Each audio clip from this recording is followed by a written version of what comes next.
You are listening to Chapter 3 Lesson 5 of Form 3 Cameroon History. Cameroon General Education. Narrated by Wacheseh Academy. The Partition of Cameroon. Reasons for the partition of Cameroon between British and French. Britain and France jointly defeated the Germans.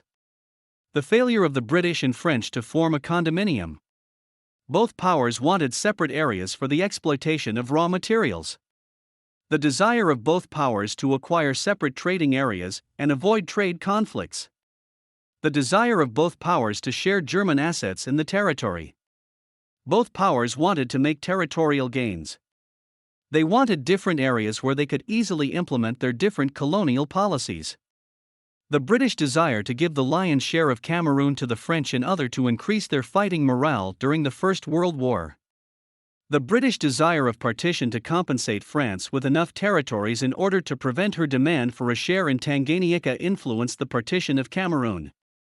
To prevent the Germans' return to Cameroon after the war, influenced the two powers to partition and own the territory.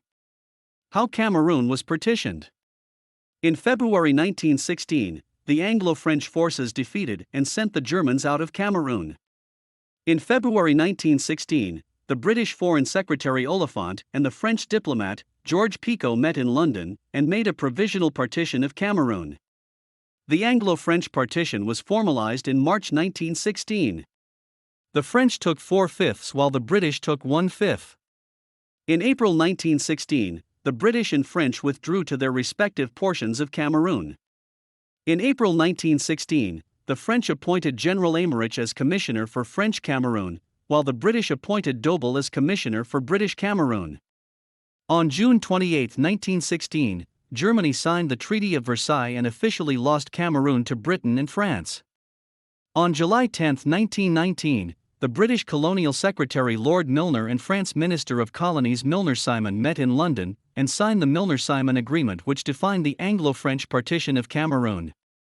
The Anglo-French partition was confirmed by the L.O.N. in 1922. With the complicity of L.O.N., British Cameroon was partitioned into northern and southern Cameroons. The effects of the partition. The people ceased to be under German rule. It killed the German ambition to return to Cameroon as a colonial master. It led to the introduction of English and French culture and problems of readjustment. Cameroonians returning from further studies in Germany found it difficult to readjust to the new arrangement under Britain and France. It led to the separation of families because the partition line ignored the historical ties between the natives. It led to a separation of farmlands. It gave rights to frequent tribal boundary conflicts. It led to trans-border smuggling trade, especially cash crops from British Cameroon to French Cameroon because of better prices. It provoked anti-German feelings because the partition dined without the consent of the natives. It led to the formation of pro-German clubs in French Cameroon, especially in Douala, because of nostalgic feelings of the good old days. It placed people in undesirable portions in Cameroon, such as the Bamam and Doualas, who preferred to be under the British. It made two sections to be developed differently, economically, politically, and culturally, by creating problems of national integration. The partition gave France a lion's share, creating problems for the Anglophone minority.